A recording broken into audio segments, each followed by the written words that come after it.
You're listening to Passions and Prologues, a literary podcast where each week I'll interview an author about a thing they love and how it inspires their work. I'm your host, Adam Sogol, and if this is your first time joining, thanks for being here. If you've been here since the beginning, thanks for coming back. Today's episode is with debut author Jennifer Herrera, who wrote a stunning novel called The Hunter. It is described as a riveting, atmospheric suspense debut that explores the dark side of a small town and asks, how can we uncover the truth when we keep lying to ourselves? Really love this book. Bonus points that its setting is a small town in Ohio, where I'm at. Jennifer and I actually bonded over some shared Ohio-related history. But this conversation that we have is all about her love of philosophy and psychology, which will make a whole bunch of sense when you read this book. It's interesting because we talk about it almost like two sides of the same coin. She studied philosophy in college and then got into psychology and a little bit after. And it's just interesting how she thinks about these things. It's a really kind of sprawling, deep and wide conversation that I think you're really, really going to enjoy. And I cannot sing enough praise for The Hunter. It's such a different type of thriller. We talk about the idea of formulaic thrillers in this conversation and how she, as a thriller writer, was able to avoid that. And I think you'll really, really enjoy it. Along those lines, and in honor of Jennifer's new book, I want to talk about one of my favorite psychological thrillers that's ever come out. It's a little bit older. It is from early 2019. It's An Anonymous Girl by Greer, Hendricks, and Sarah Pekkanen. I actually interviewed them both at my previous job. It was a #1 New York Times bestseller, so it's possible you may have read it, but again, it's a little bit old. It is also a kind of psychological thriller that has to do with morality. There is a young girl named Jessica who is looking to make some easy cash, and she agrees to be a test subject in this psychological study about ethics and morality. The study then goes from an exam room into the real world, and the lines between like what's real and what's going on with her doctor tend to blur. And it was really interesting. It definitely is one of those books where you can't stop flipping the page. You want to know what happens next and next and next. And so again, if you are a fan of Greer, Hendricks, and Sarah Pekkanen's An Anonymous Girl, I think you're really going to love Jennifer Herrera's new book, The Hunter. As always, if you want to get a hold of me, you can reach me at passionsandprologues@gmail.com. I love seeing the things that you are all passionate about. And again, I give a free bookshop.org gift card to one person who sends me their passions every single month. And also, if you want some customized book recommendations, just leave me a rating or review wherever you listen to podcasts. Screenshot that and send it to my email as well, passionsandprologues@gmail.com, and I will be sure to give you some customized book recommendations. You can also find me on Instagram and TikTok, same name, Passions and Prologues, where I do a bunch of book recommendations and thoughts on all sorts of stuff there. Okay, that's enough housekeeping. I'm going to let you get to this really, really wonderful conversation with Jennifer Herrera, debut author of The Hunter, on Passions and Prologues.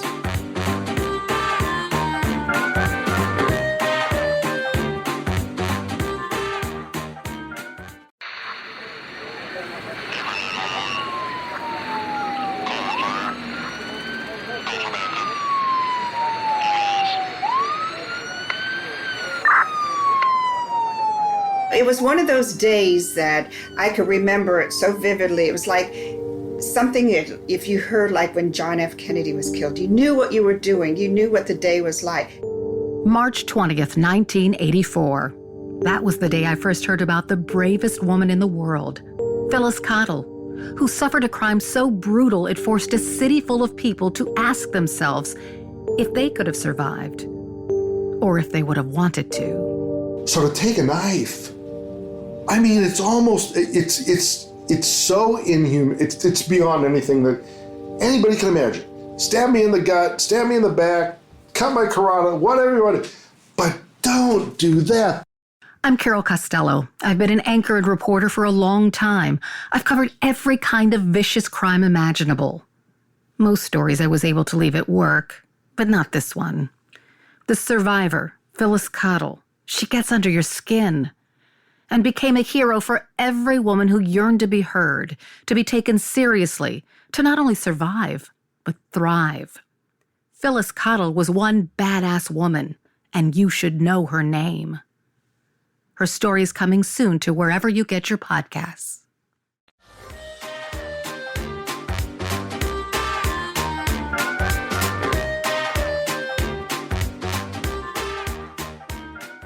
Okay, well, Jennifer, I am so excited to have you on the show. Before we started recording, we were talking about our shared history of Ohio, but I don't think that's what we're going to talk about today, but I never know. My passion is not Ohio. Oh, that's okay. It would be great if it was, but I never know until I ask this question. So, Jennifer, what's the thing you're super passionate about that we're going to talk about today?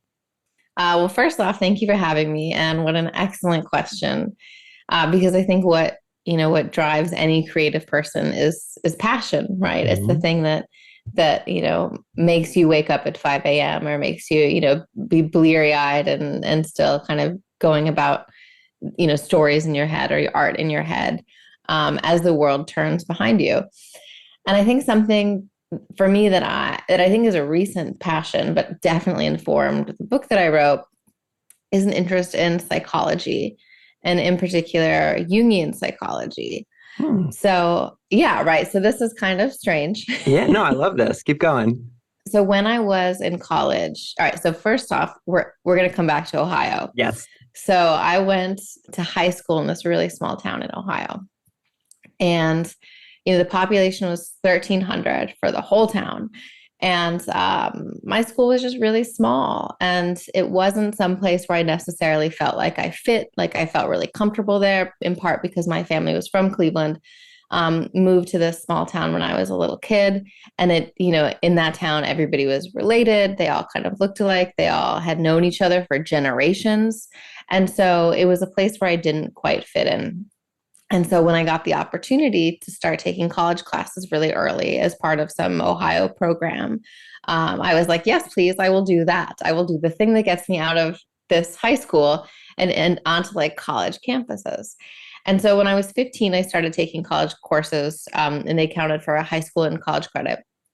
And then soon I wasn't going to high school at all. I was just going to college full time because it was so much better. And the thing is that then when I graduated from high school, I was a junior in college, which was insane. Mm-hmm. But the bright side is it gave me so much time to take every single class I wanted to take. I graduated with like 150 credit hours or something. God. Like it was insane. But the one class, so I studied philosophy and French and Russian, Swahili for a while, everything. And for some reason, I never took a psychology class. Mm-hmm. And so I discovered psychology really late in life when on a whim, I picked up this book, Women Who Run with the Wolves. Have you heard of this? I have not. It's like a book that was really big in the 90s. And it takes Jungian psychology and it gives it this very like feminist bent. Mm-hmm. And so for me, I think, looking back, maybe one of the reasons I didn't take psychology was I was really intimidated by this. Like all I knew about psychology, right, was like Freud. Mm-hmm. And I was like, that's kind of weird. And I don't really like that. And he makes me uncomfortable. Yeah, he makes everyone uncomfortable. Yes, exactly. I was like, I don't think I want a penis, but do I? And anyway, it was like a very, very weird place in my life. Yeah, I don't know if you have to edit that out or No, not. we're good. We're leaving it. It's great. It's fun. Fabulous, fabulous. It'll live on for eternity. That's right. And so I read this book and I was like, oh my God, because not only was it talking about the human mind, which of course is fascinating, but it was also talking about stories. Mm-hmm. So she was relating, the stories we tell ourselves to the ways that the mind works. Mm-hmm. So fairy tales, for instance, give you this strong sense of like archetype. They're called archetypes, right? Mm-hmm. These mythologies that persist across cultures. And so these mythologies have a certain power in our lives because there are things that everybody thinks or everybody processes the world through, but that we're not always aware of. So symbols, in fact. So like, a symbol for snake can feel like transformation in some sense, right? Because they're shedding their skin, or like deceit and lying. And by and the thing is that we communicate in symbols all the time is the idea, and we don't know it. And this is how our subconscious works. So this is why and how we gain access to the things our mind knows that our body that our body knows that our like consciousness isn't aware of. And I think this is really fascinating, in part because I was a philosophy major. And I went to grad school for philosophy. So I'm very aware of this sense of like, you're this, and this assumption that you're like this rational human, right? You're this rational human. You are, this Cartesian person who I think, therefore I am, right? Your mind is perfect is the assumption. And this is like this idea that your mind really isn't perfect at all. Yeah. And there are lots and lots of ways that your mind isn't perfect. And in fact, now that, see, this is what happens. I get started talking on something and then you can't stop me. I love this. No, this is I want to ask you because so as a person who like, I went to a small liberal arts school, John Carroll here in Cleveland, and it's a Jesuit school. And so we had to take much like most liberal art colleges, you hit like a certain number of courses outside of what you're going to actually study. And so I did have to take philosophy and psychology. And I was definitely one of those people who I was like, the philosophy courses, I was just like checking a box. I'm like, yeah, Ubermensch. Yeah. I don't know what that means, but I'm sitting here and yeah, Socratic method. You're going to keep asking me questions. And yeah, I get it. Like, but I was just trying to, again, like, I don't know, I got like a B- in it. And I was like, good enough. Goodbye. But I've only like, I feel like a lot of people, I got more into like philosophical thinking because of The Good Place, the TV show that was on recently. Oh, that's so great. They actually did a great job with philosophy in there. Yeah. And like, there's actually a book that the creator wrote, and I'll put a link to in the show notes, where it's like, he talks about basically, he was like, I had to take a crash course, like basically like a PhD level, quote unquote, crash course on philosophy.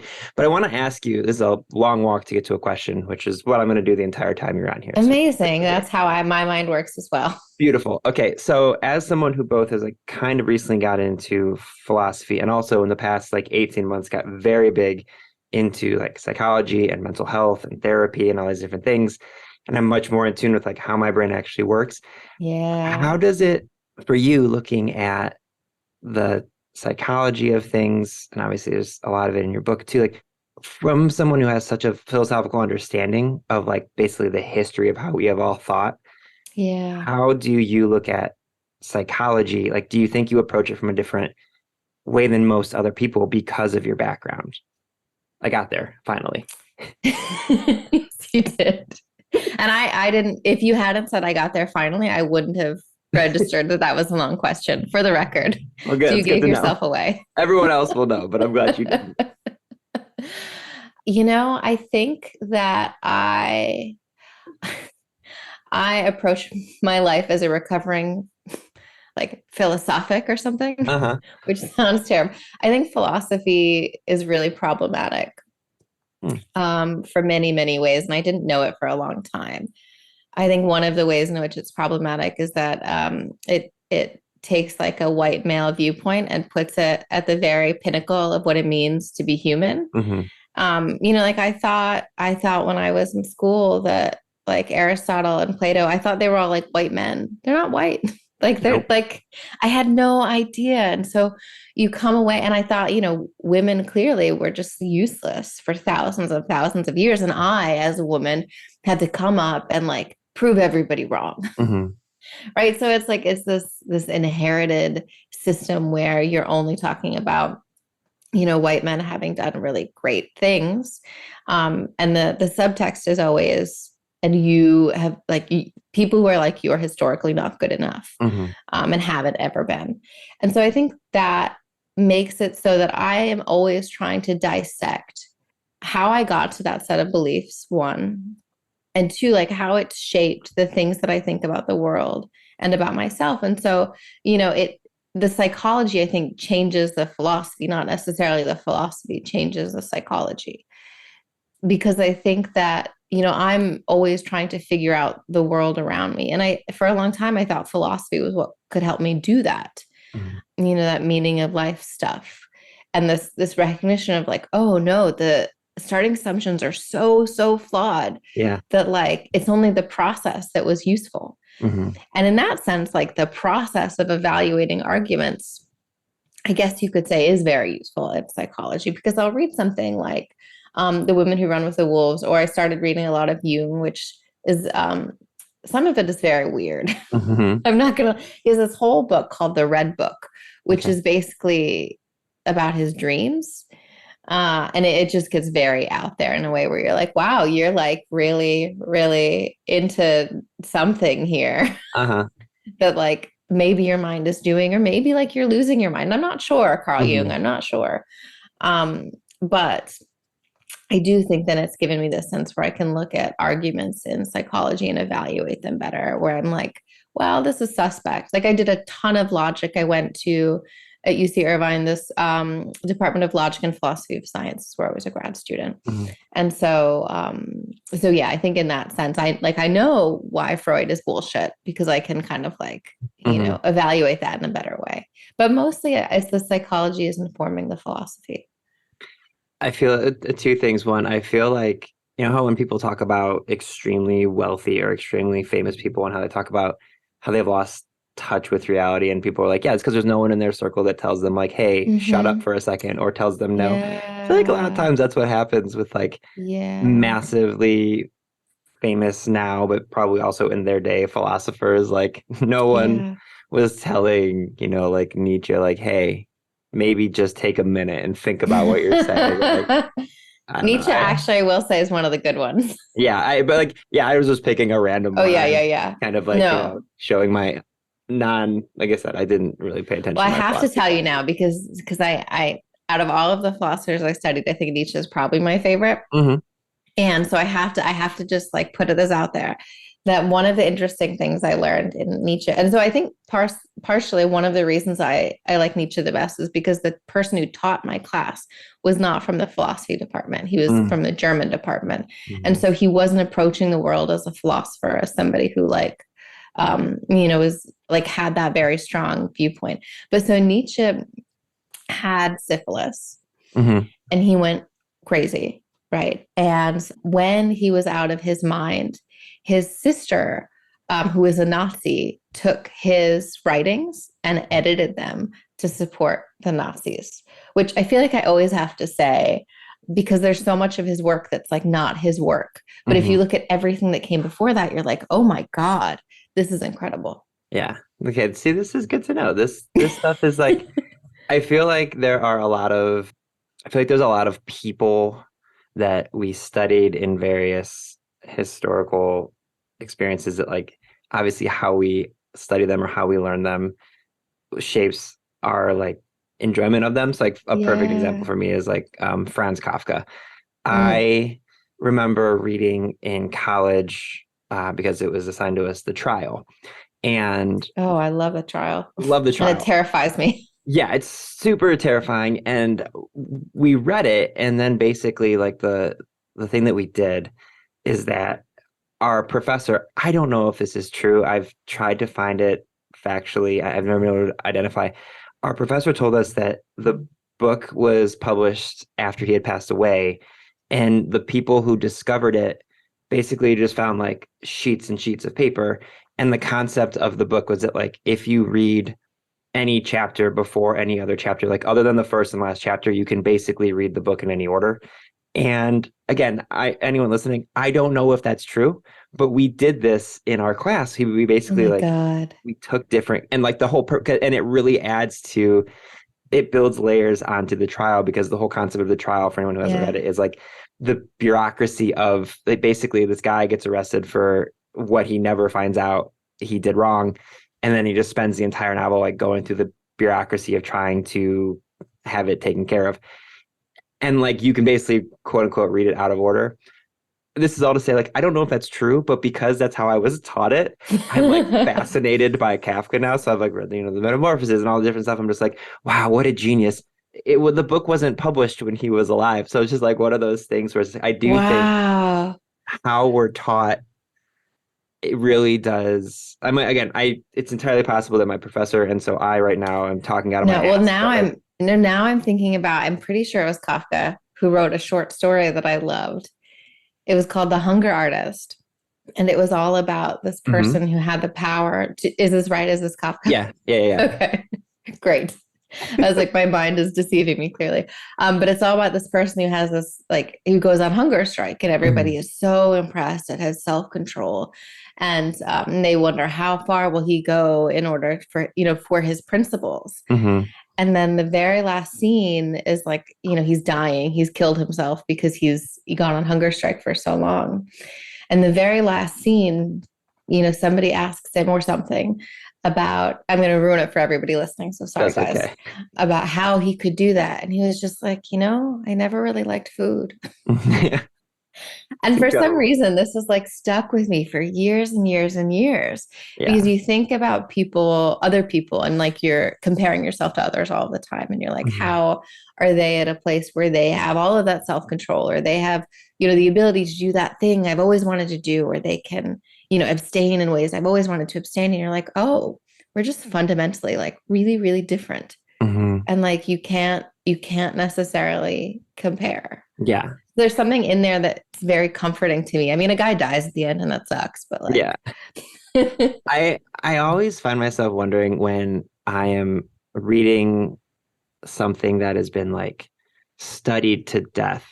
Like, for example, Hemingway's Hills Like White Elephants. It's a short story that, again, like it's one that I feel like everyone has read in their like AP English class when they're in high school. But basically, it's this book, or it's a story about this like couple that's like at a train station. Are you familiar with this short story? I'm actually not. I haven't read any Hemingway ever. Okay, so it's this couple who's on like this train station, and like it's very, very short, and it's about them deciding whether or not to get on this train.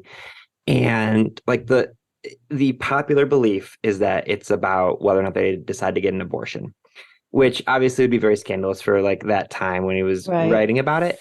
But he never really like came out and said that's what it was about. And so I always think about these things, like another one's like Ibsen's A Dollhouse is one, and like that one I know. Yeah, I always think about these stories that I love but have been like studied to death, and I'm like, I wonder if they really thought about it that way, or if they were just like writing a story and then it took on a life of its own. This is apropos of nothing, but you're talking. But I also think it's apropos of a lot of things, because I don't think it's an accident that the things that I'm passionate now are the things that I never had a class about. I never took a class in creative writing. I never, like outside of like an English class, I never did any of that stuff. Yeah. And so I think sometimes the study of things can destroy the thing itself. Yeah. You know what I mean? Because you feel like it's been studied to death. So it's like you're reading A Doll's House and you're like, what can I say about this that's new? Like you don't get to enjoy it in the same way as like, when I first got my start in publishing, I worked for a small publishing house, Europa Editions. Yeah. And they were just coming out with these books, the Neapolitan series by Elena Ferrante. And at this point, like nobody had really heard about her, or if you had, like you were a very obscure person who like subscribed to the New Yorker and like, had that life. But like certainly my family, my friends, everyone I knew had no idea. And I remember reading her books and just feeling such awe, because you felt like, oh my God, like this is incredible and nobody knows about this yet.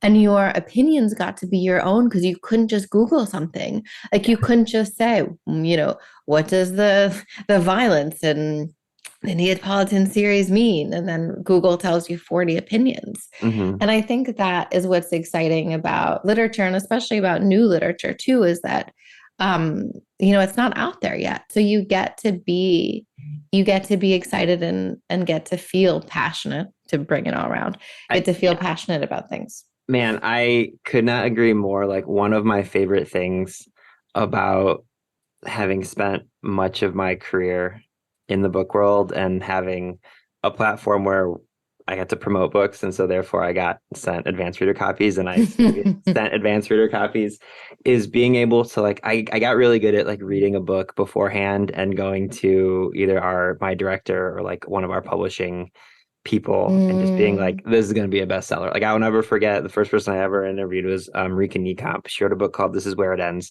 It's a young adult book about a fictional school shooting. She's Dutch, and which is very interesting about why she wrote, because they don't have those. But basically, she was driving with a friend they were driving with a friend in United States, and like a school shooting was on the radio, and they were just like, this is insane.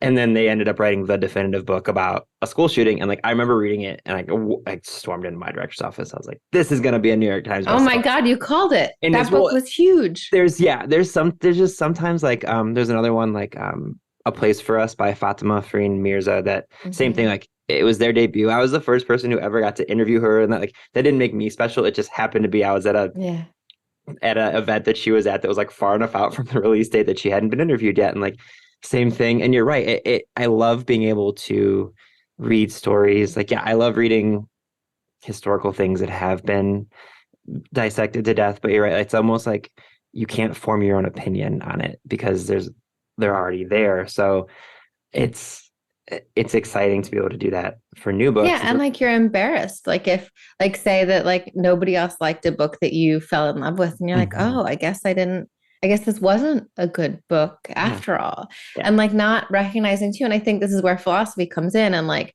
in particular, the way that philosophy is studied in the US, it's just, there's this idea of like this right opinion, like this, this structure that is deciding who's worthwhile and who's not worthwhile, which books are good and which books are not good. And, in fact, that's what publishing is right now. But there's the sense of like, oh, well, what are the assumptions that structure is making? And how does that filter who we think is worthy and who we think is not worthy? Yeah. So at what point along the lines did you get interested in psychology? And then like, how did you, because you mentioned the things that you're like interested in now weren't things you like were taught / studied. So how did you find your passion for it? And then how did it start to kind of affect the way you look at, stories and your life and stuff? And then we'll get into how it affected your new book in a second here. Oh, yeah. I think that we are at a time, just like generationally, where we think about our minds in a different way than previous generations did. I think, first off, like, everybody's gone to therapy, or a lot of people have gone to therapy or know what therapy is, or not embarrassed about therapy. Yeah. And I think that one of the things so we're all sort of taught in terms of how we tell our own stories about ourselves is to start with the beginning, right? Start with what our family was like growing up, traumatic things that may have happened. We know the word trauma, right? We talk about that. And then to understand the influence that those things had on our life later on. Like, this is something that I think is very, very culturally embedded right now. And you can see it too in a lot of the books that are really popular. I think, I think about Colleen Hoover all the time, as I think anybody in publishing does, because she's so wildly popular. She's so wildly popular. And I think something that people have recognized about her books is that there's a lot of this sense of like some sort of trauma gives somebody a problem, and then the problem is solved by the end. But it's always based on some kind of past trauma coming out. And you look at something like on the other end of the spectrum, The Body Keeps the Score, which was a huge, huge bestseller, which you wouldn't have necessarily thought would be a bestseller because it's so dense. I don't know if you've read this book, but it is like, oh my God. It is one of the densest books that I've read outside of academia, but it sold millions of copies. Like, millions of people wanted to wade through to understand how is it that trauma stays in our bodies and what can we do about it? And so, we're in this cultural moment where we're really thinking about that. And I think, as somebody living in that world, it was like just very curious. I always wanted to know why. And then I on a whim, picked up this book, really The Women Who Run with the Wolves, which I knew was a big deal years and years ago, but it was sort of before my time. So I missed it.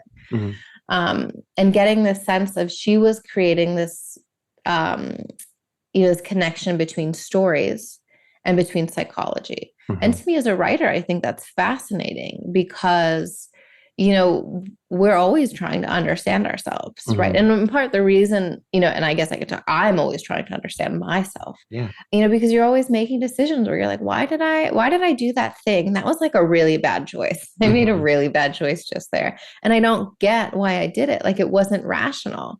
And so trying to like find a rational explanation isn't necessarily the solution. And so wanting to understand those things and wanting to understand how do I, as a person working in publishing and as a person who really loves books, like you can't see my bookshelf right now, but it is packed. Mhm. It is a problem how packed that is. One of the things that really interests me is, why do I love the stories that I love? Mhm. Like it's, why do other people love the stories that I love? And sometimes it's like, I can't even talk about it. It's not, it's not objective. Yeah. It's not an idea. So I wanted to understand this connection between the stories that I love and the psychology of me, and to understand how they interact to Mhm. change me as a person. And I read this book and it floored me. First off, because it like dismisses all of these like very masculine ways of viewing stories, which I Mhm. never thought of. This idea of like the hero's journey being kind of problematic in a lot of ways, Mhm. and how, in and these are like stereotypical, right? Yeah. This isn't every man and every woman, but men's stories proceeding as like a monotonically increasing function. So it's like you have, an inciting incident, and you build up and you build up and you build up, and a climax in the end, right? Someone at this talk I was talking to about last night, she's like, oh, it's like an ejaculation. Here we are back to penises. Yep. Full circle. Um, she's like, men's stories are like an ejaculation, and women's stories are cycles, right? This Mhm. idea of like, every woman has a cycle. We have a lot of like cycles that women go through with their lives, like lunar cycles. And so understanding stories in terms of cycles, and understanding your life in terms of cycles. And it took off so much pressure, I think, to think of my life as like, I constantly have to be improving and I have to be changing and I Mhm. have to be, getting to a place, Yeah. versus here's a 5-year cycle where I'm going to become a different person. And then Mhm. in 5 years, I'm going to become another different person. And so there were a lot of ideas like that hidden within the book that changed the way that I saw the stories that I told and the Mhm. stories that I consumed. That is so thoughtfully presented. And like, I really do love that, because I've often thought about, again, like having a long career in publishing and book promotion. Like, part of the thing that I had to do at Overdrive was like, we promoted books of all genres. So it was really great, Mhm. because I wouldn't think in the past that I was a romance or cozy mystery person. Spoiler alert, I am. Like, if a book is well written, I will Yeah, read it. But same. my favorite type of books, I always like to say, I love small stories with big emotions. And the way Yeah. that I can best describe it is, Wendell Berry is one of my favorite authors. I don't know if you've Hmm. read anything he's done, but like, Yeah. he's a pastoral, like he writes agrarian.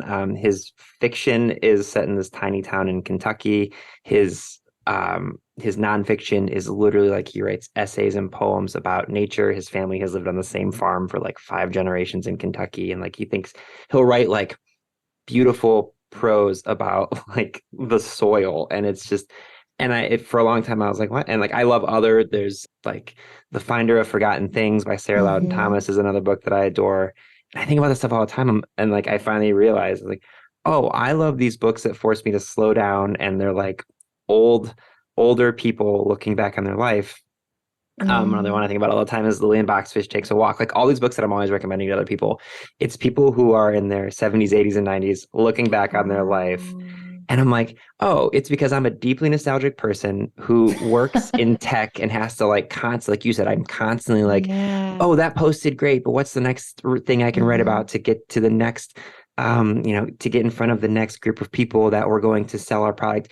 And it's like, Hmm. when I stop working, like, I want to slow down, and then I want to think about things that have previously happened. And Wow. it's like, oh, this makes sense why these are the types of books that I love. And then the book that I'm currently querying, the main character is an older man who's looking back on his life. I'm like, Jesus, I am such a parody of myself. But I do think it's like, I've stopped asking people, like, do you see yourself in your characters? Because like, to your point, like, you're always examining your own mind. Like, when you're writing something, even if it's people who are entirely seemingly unrelated to you, like, you're going to write your own mind into these characters. Like, it's going to happen. You just can't. Yeah, of course. And your own mind is just like this vast place. Yeah. It's not as though you have this singular personality, Hmm.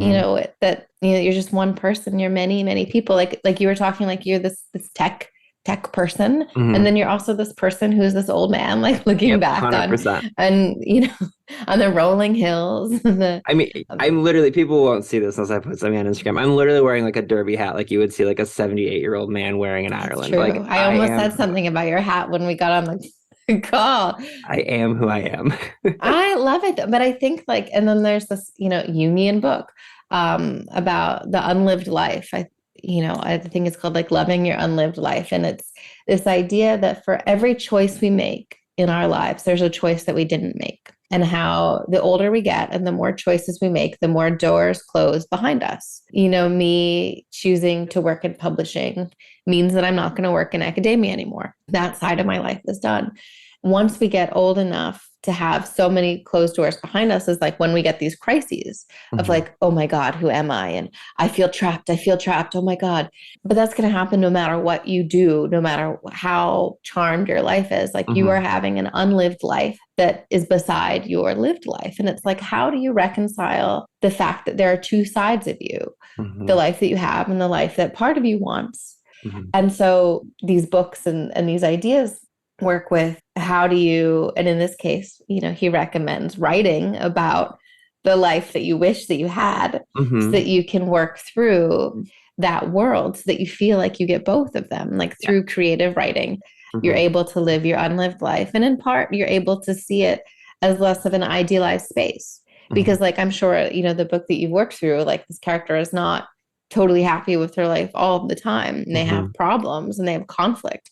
And if you can view that side of your world as not being perfect, then you're less sad about not living that. And you're in fact able to live aspects of it through your creative work. So do you think that you apparently wanted to be an NYPD detective? So this is my smooth transition to your book, The Hunter. And like hearing you talk very deep. Hearing you talk about all this stuff, I'm like, oh my God, I totally understand a lot more of the book now. But like, do you think like all of this influenced your book? Because it is very suspenseful, and there's a lot of like mystery, and there is like potentially murders that people are investigating. So like, how did this all fold into writing your own book? Yeah. So when I was in college, I studied all of these languages. And because I did that, I was actually recruited by the FBI at one point. Ooh. So I don't know if I still have the letter, but I was very excited about this. I showed it to everybody. But I don't what the FBI probably wants you to do. Yeah, exactly. They're like, please take that thing that we sent you in confidence and post it everywhere. So for a long time, that idea was in the back of my head. But I knew at the end of the day, like, I'm not the sort of person, like, I'm not great at rule following, and I'm not great at like regimented things. And so that would be a terrible idea. And I have a lot of like moral qualms about that whole world. Probably wouldn't be a good idea. But, it's still in the back of my head, this knowing the world in a different way. And I think like if you're a law enforcement agent, in the FBI or the NYPD or whatever, and if you're a detective, you see the world in a side that I don't as a person, right, who like works at a computer. Like I'm never going to know the world in that way. So I think there's a curiosity there that I'm into. But I think the deeper thing, and this is about Lee in general, as a character, is she's somebody who's really driven by her intuition and she finds power in it. So one of the things I wanted to do, again, as like a recovering philosophic, is to, to have a detective who was a female, who wasn't trying to act like a man in order to have access to power. And again, like as somebody who was like one of the only women in her department several times, that's something I did. Like I tried to be more masculine generally because I felt, and it was true, that it gave me access to power. And so I wanted somebody who, wasn't your Sherlock Holmes rational detective in that way, but who felt very, very like feminine to me. And the thing that feels the most feminine to me is the sense of being deeply tied to your emotions and to your intuition. And so she's somebody who's really, really driven by her intuition. And she is not going to do something that feels wrong to her.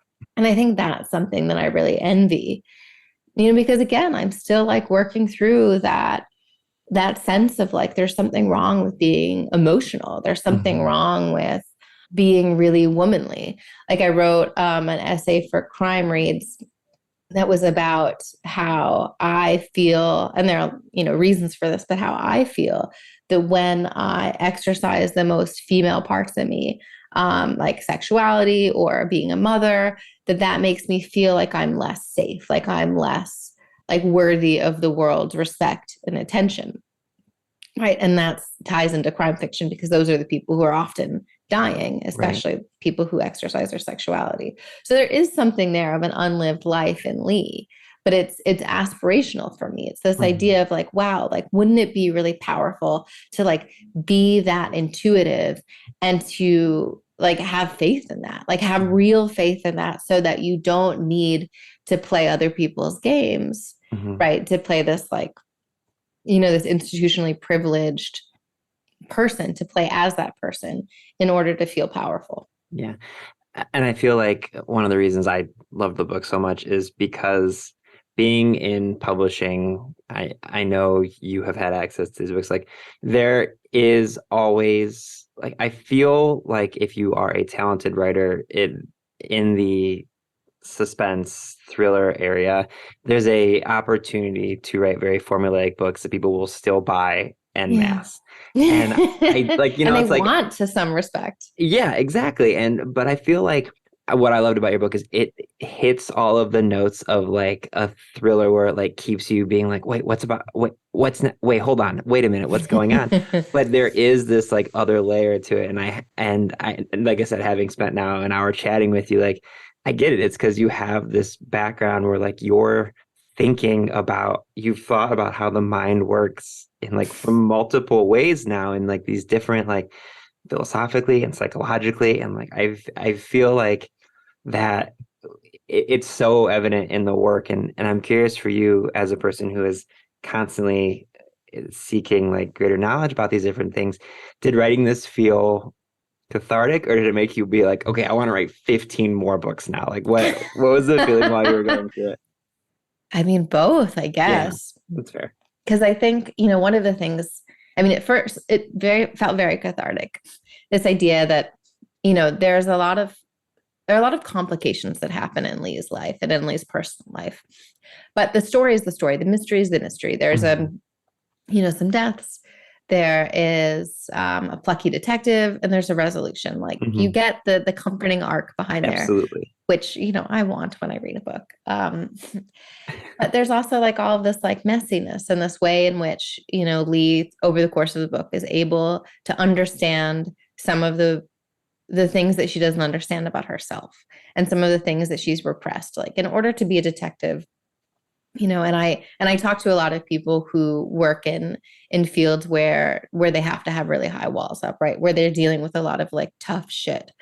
She has these really high walls that she's built around her life, like to make it so that she can repress a lot because she's dealing with so much, and she figures out, how to be okay with taking those walls down. And I think that is very cathartic. And I feel like that is a complete story, and I'm very happy with that story. But I also feel like as I was saying before, like women's stories are very driven, and women meaning a broad category, not necessarily pertaining to women in particular.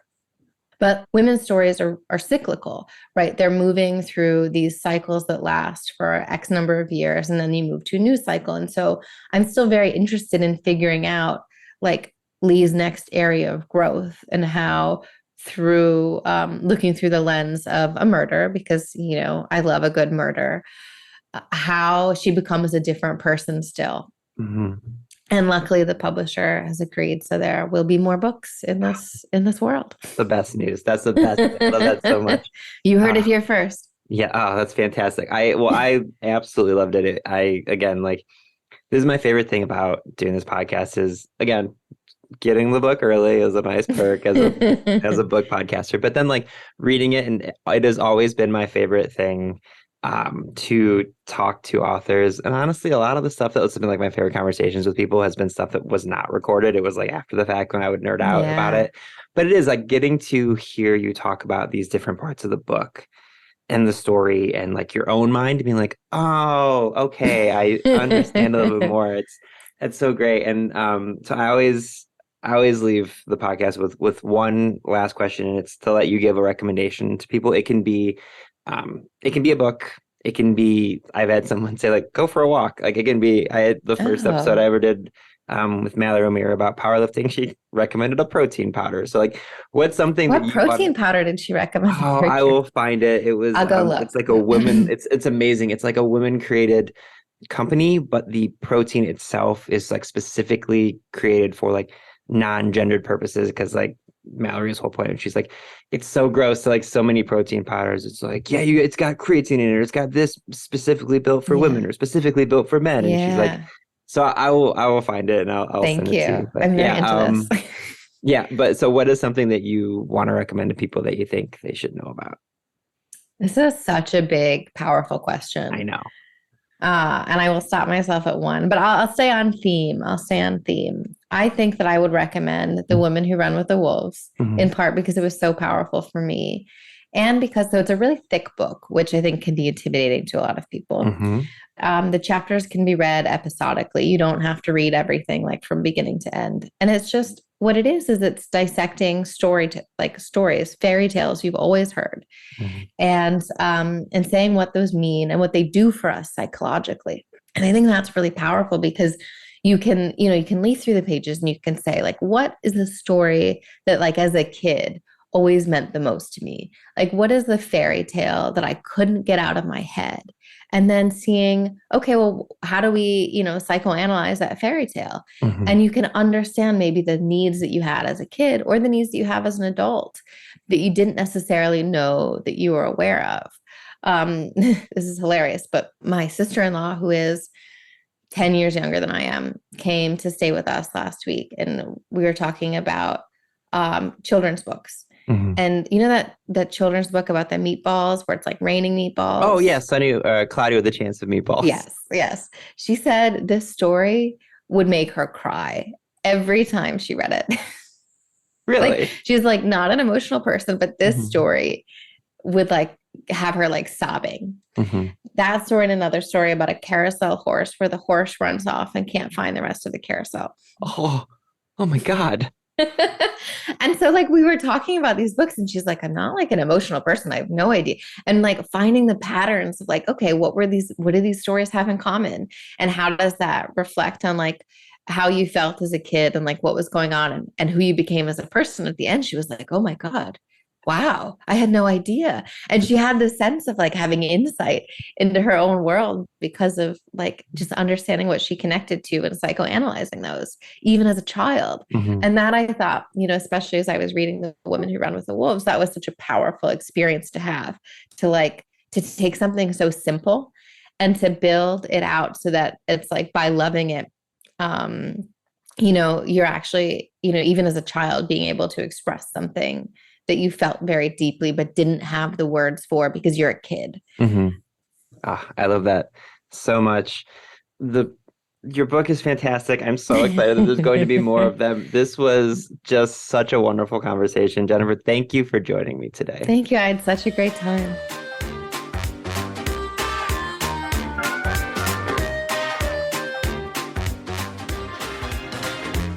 Passions and Prologues is proud to be an evergreen podcast and was created by Adam Sokol. It was produced by Adam Sokol and Sean Rule Hoffman. And if you are interested in this podcast and any other evergreen podcast, you can go to evergreenpodcast.com to discover all the different stories we have to tell.